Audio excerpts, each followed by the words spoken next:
I'm Gwen, or you can call me Rosa.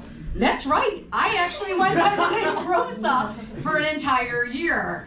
So years ago, I'd moved to Argentina, and when I'd say, hi, my name is Gwen, they'd say, hola Gwen, ¿cómo estás?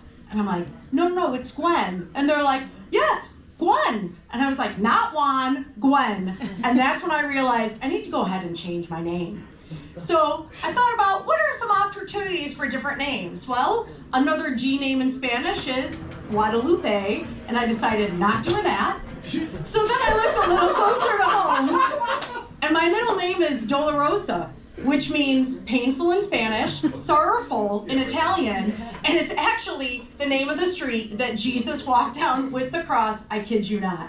So there was a Rosa in there, and I took on that identity, and it was impressive to see how quickly I could introduce myself as Rosa, I could respond to Rosa, and I started noticing my actual self started changing. I started leaving my hair wavy, I started wearing, purses that matched my belt and my shoes. I even started going hiking.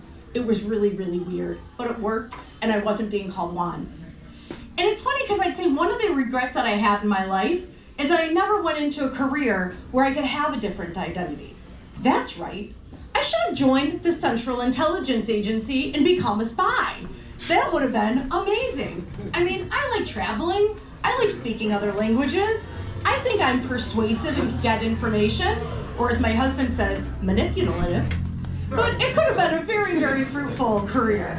I love talking to people. I think I could have gotten all the information out of them. And speaking of talking, I was born a talker. Not a writer, not really a reader, more of a talker. My mom used to say that when I was little, she'd say, all right, Gwen, we're gonna take a break from talking so that we can just rest and not have to listen to you for a minute.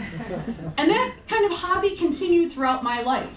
Oftentimes, I'd be at work, colleagues would come into my office and be like, oh, sorry, you're on a call. I'm like, no, just talking to myself. If you send me an email today, I might not respond. You might get a phone call from me just to talk. And it's funny because one of the things as you get older is you realize, all right, I like talking, but I like hanging out with people less and less each year. And so now I finally feel like I understand those crazy old ladies who talk to themselves. They love talking, they hate people.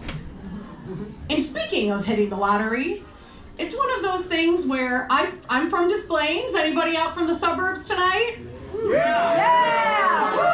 Woo! Yeah! Well, you might remember last year, there was a speedway in Des Plaines that sold the winning ticket to the $1.3 billion Mega Millions. And never in my life had I had so many people reach out to me. She lives in Des Plaines, and the winning lottery was there. And I got phone calls from old colleagues and old high school friends and anybody and everybody. And it was amazing, because that meant I got more people to talk to.